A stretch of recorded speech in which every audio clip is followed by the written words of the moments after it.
So here we're going to look at beta decay. Now with beta decay, what actually happens is the beta particle is an electron. So it gives off an electron. Now this electron is coming from the nucleus. It's not coming from the electrons around the nucleus. It's coming out of the nucleus. So it's quite a strange sort of event. And I think what we'll do is we'll firstly look at this carbon-14, because carbon-14 is one that is used quite a lot in carbon dating and being able to date how old things are from the past. We'll look at that. So we're going to add some of these. Now, carbon-14 has got a half-life of over 5,000 years. About 600 years.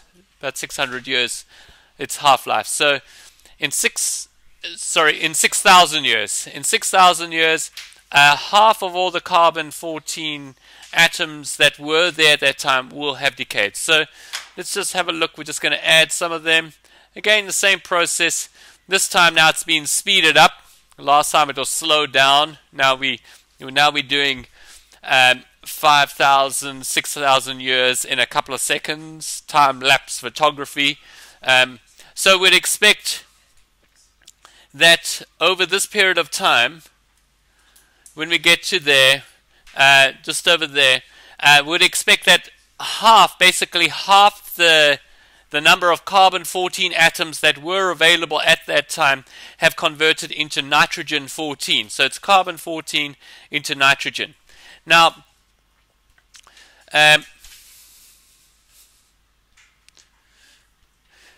what's actually here? So we've got the carbon-14,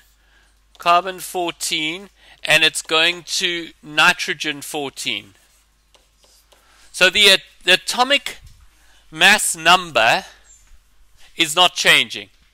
The total number of protons and neutrons are staying the same. But something is changing, and it's changing from carbon to nitrogen. Now, what is the atomic number of carbon? 6, and the atomic number of nitrogen?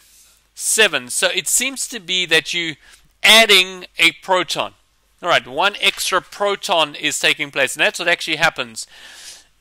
In actual fact, what happens is that a neutron changes into a proton, a positive charge, and gives off an electron. Alright. It's very strange things happen when we go very... Okay, that's within your nucleus. Your neutrons can change, and they can go the other way also. Protons can change into neutrons within the nucleus. That's your beta positive decay, and it happens. It's happening all the time. It's happening on a very large scale. Fortunately, in the sun, that's where all our energy is coming from. You're getting this sort of decay taking place in the sun. And so, what happens here is that a neutron changes into a proton, and it gives off an electron. Now we can see from conservation of charge, this must be because your neutron is neutral. It can't just form a proton, a positive charge, without forming an electron. Conservation of charge demands that, and so we get this situation. Now this electron we decide to call a beta particle, and sometimes we put a minus there just to show that it is a negative. Yeah.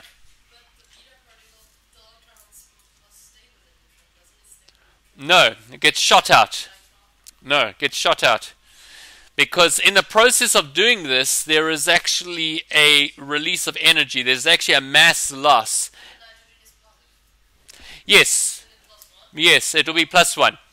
So, and in its wanderings, hopefully it will pick up another electron somewhere.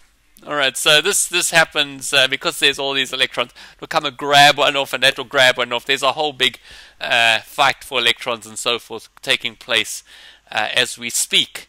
So you get this beta particle over here. Now there's actually another particle that actually forms, and I'm not going to talk about it too much. It's called the antineutrino. Alright.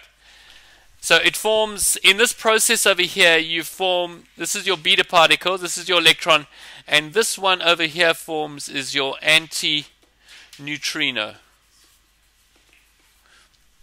Now these are happening also all the time. You get neutrinos and you get antineutrinos. Antineutrino in all particles, you get your matter and you get your antimatter. This is the anti-neutrino part. You also get neutrinos, yeah. The neutrino, the regular neutrino is the same thing without the bar. So this symbol over there is the neutrino. Yes, it's like a this shape, like a curved V shape. It's that shape, yeah. It's not a Y as such. It's sort of like just meets at the bottom. It's not a. Now they actually predicted this neutrino, antineutrino from looking at conservation.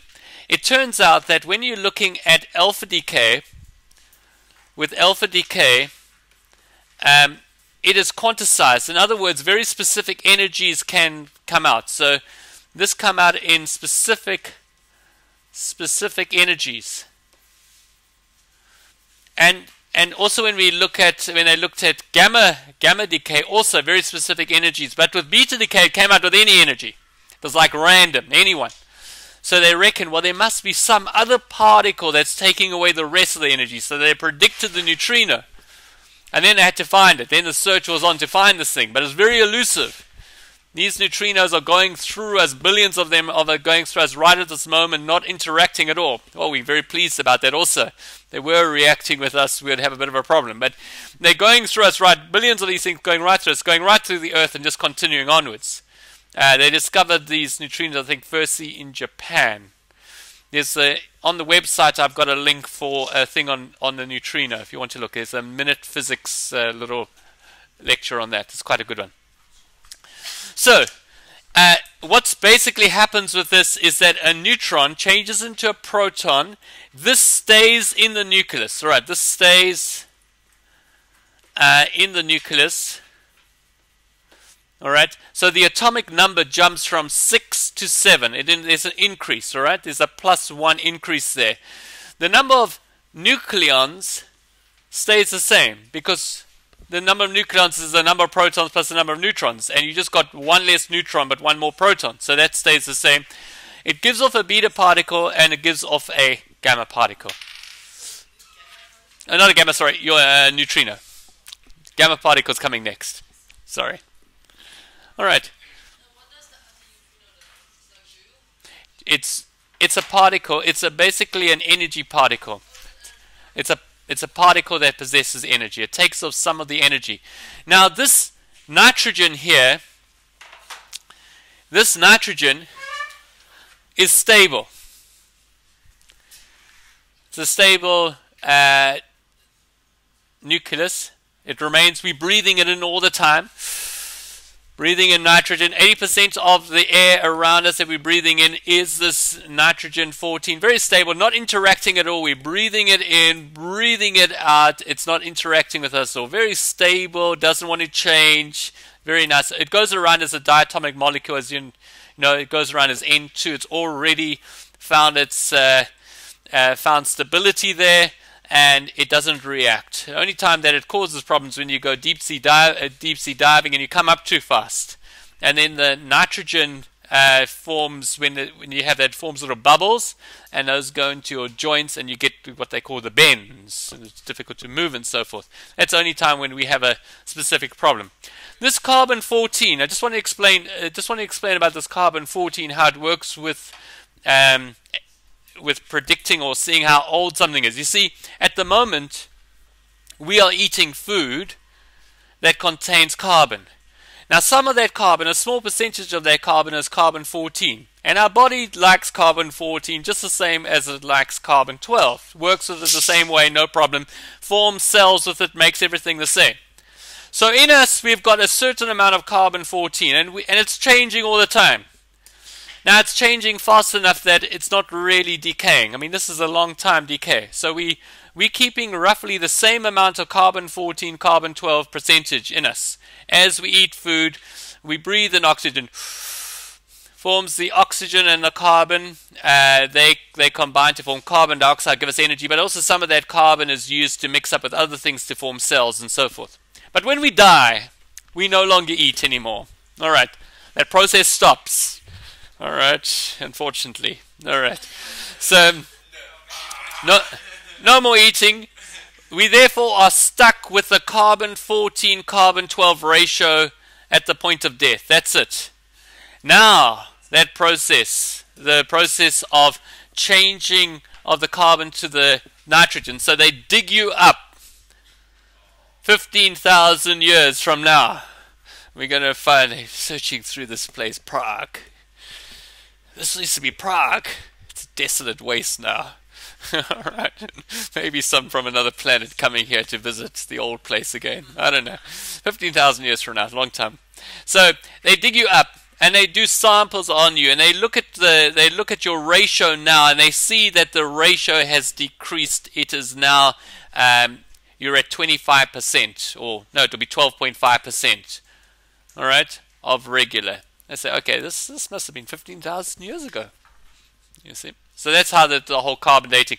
Now, if you want to, this works quite well for things that are thousands of years. If you're wanting to look at millions of years, obviously now that becomes a problem, because if you're looking at 100,000 years, this percentage left of the carbon of 14 becomes so little that it's very difficult to tell. So it has an age limit as to how old it can measure. Then they'll look at other things which have got longer half-lives.